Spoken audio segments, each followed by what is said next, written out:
got to do it better. Our goal is to have the kind of team that nobody wants to play. And that means that we have to impose our will to dominate the competition all the time.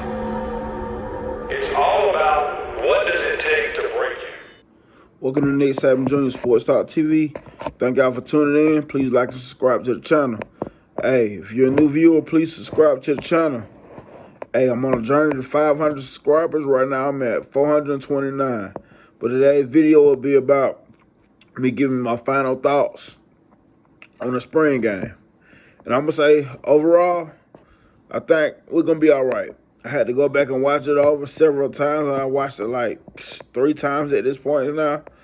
So I had to take my time with this video. And what I'm saying is I had to collect my thoughts, and I couldn't drop this video, my immediate reactions off of the thing, because I would have been too emotional.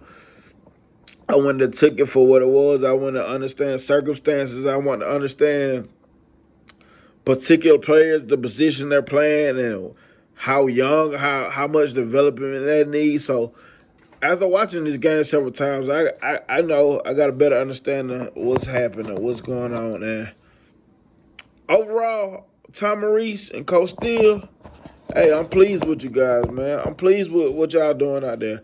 Because my first thing I noticed is on both sides of the field, they're moving around like the players are moving around with confidence. They're playing instinctively football. They look a whole lot better in that aspect from last year.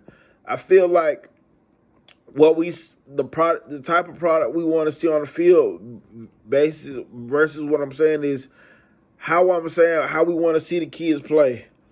Fast, feel like they know what they're doing, not second guessing themselves. We seen that Saturday, especially on the defensive side of the ball. They played fast. They closed down them plays fast. The secondary did very well. Offensive line did very well. Running backs did very well. But you know, we got positions. We're gonna start on defensive ball. Overall, the defensive line I'm pleased with. I think we're gonna have some good talent at defense on the defensive line. I think I seen James Smith, true freshman. I think I seen him working with the Ones at some point. So that tells you a lot about that kid at this point of the season, that he's working with the Ones. And I can say our defensive line, I think they're going to be nasty this year. I think they're going to be put pressure on the cornerback. They're going to stop the run a whole lot better. They're going to stop up the running lanes this year, and it's going to allow our linebackers to do well. And speaking of linebackers, I'm going to speak on the outside linebackers as well first. Outside linebackers, think about it. Chris Braswell, Dallas Turner did not play, but they still looked it very well. Quindarius Robinson looked it very well over there. Hey, all the outside linebackers look good. I think I seen Keanu Colt sometimes make plays. I like what I seen from my outside linebackers. And just imagine that our main two wasn't there. So Jeremiah Alexander, Quindarius Robinson, them guys are going to be good. And give it up to our other linebackers. Kendra Blackshire, Justin Jefferson, shout out to you, my guy. Hey, you a baller, dog. Hey, everybody want to question your size, but I feel like when you're a football player, you can ball. Hey, that'll compensate for a lot of stuff. So, Justin Jefferson, I feel like you're going to be the dude in the future. You're going to be that dude, man. Man, our linebackers room, Tresman Marshall, Kendra Blackshire, Justin Jefferson. Hey, Deontay Lawson wasn't even playing in the game. That's what I'm saying. This linebacker room is so scary because the main guys weren't even playing in the linebacker room. But we had some big play at the linebacker position, and I like that. Moving over to the secondary side of the ball. Earl Little Jr., you that guy. Caleb Downs, oh my God, you that guy. Oh my God, you that guy. Hey, I can't deny you are fire. Jake Pope, Bryson Hubbard. Hey, I love the way I seen out of y'all Saturday. Hey, Antonio Kite. Antonio Kite, Dez Riggs, Kool-Aid, Terriano. Hey, y'all did great. I can say I feel very confident about our secondary this year. Kool-Aid McKinstry is going to easily be the best quarterback in college football this season coming up. I have no reason to doubt that. He showed it on the field. Like, his recovery speed is no other. Terriano Arnold, he's going to tremendously improve at the cornerback position this year. Last year, he was transitioning from safety to cornerback. And you can tell that it was a safety trying to switch to cornerback. But this year, he looks like a cornerback returning for his veteran season. He is going to be very good. But Caleb Downs, Earl Jr., y'all boys are good. Christian Story. I wish I would have called it before the game. I wanted to say it out loud because this is what I said. Instead, I feel like Christian Story will make an interception, get an interception, or a pick six. Well, I say he'll get a pick six, and he was very close to getting that pick six. Desmond Riggs, he almost had an interception, dropped in the end zone. Hey, these young guys, man, gonna be good. Jahil Hurley, Antonio Kite, them guys. Antonio Kite been there for a minute, for a little bit, but he's somebody that's gonna be good. Like, have confidence in our secondaries this year. Coach Robinson, shout out to you. You got these boys right. You got these boys on one accord. What they said in the drum line? One band, one sound, one secondary, one sound. Hey, you got them boys right, man. Congratulations to you. Robert Balla, congratulations to you with that linebacker room, man. You got it. They look much improved from last season. I know this is just the spring game, but to me, I feel like our defense will be back to the Bama standard. What we expected, because you got to remember, Kevin Steele, he was kind of one of the pioneers for the Bama standard. So, as of right now, Coach Kevin Steele has that defense looking like I expected them to look. But let's move on to the offensive side of the ball. And I'm going to start with my favorite group on the field, the offensive line group. Overall, I was very pleased with the offensive line group. I feel like we will open up a lot of running holes this year. We will have protection on the quarterback. But one thing I noticed off the rip, my man Elijah Pritchard from Columbus, Georgia. Quindarius Robinson was putting it to him over there. He was putting it to him over there. But we got to look at the situation, too. You got to think about, he's only a redshirt freshman. Because last year he had an injury. And so he was out most of the season. And when he came back, he seen very little playing time. Because I'm pretty sure he was still recovering from an injury. But he seen playing time. So therefore, we got to give him room to grow as well.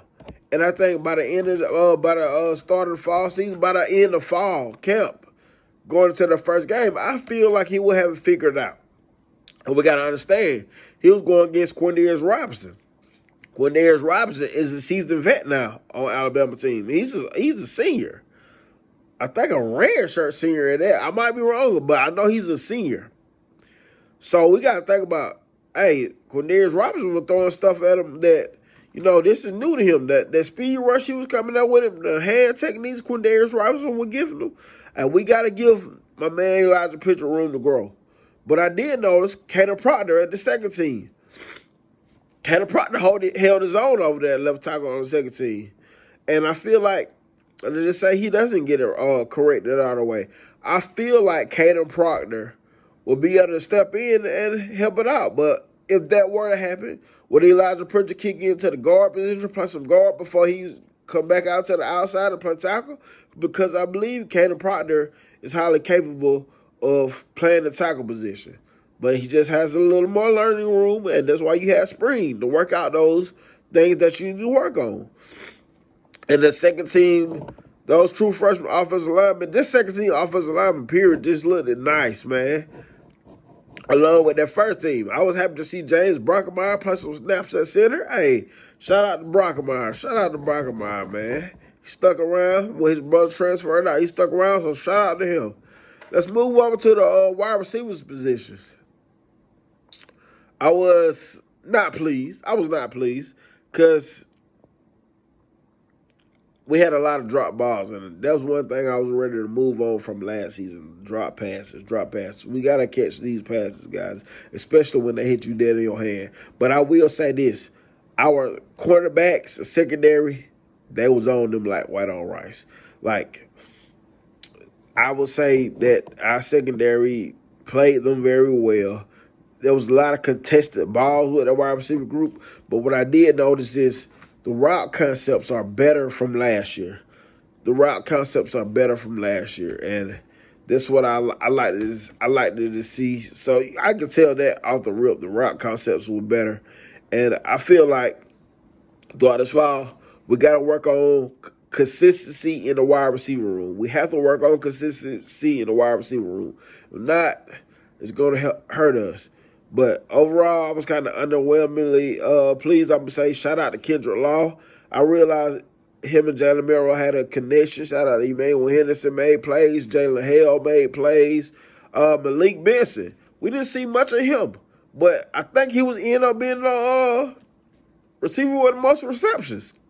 That last drive, we seen lots of him. That last drive, Jalen Merrill, I think it was Jalen Merrill connected with him with a touchdown. I don't know who was guarding him, though. I don't know. Can't remember who was guarding him. But, hey, I'm Malik Benson. I feel like he'll be good.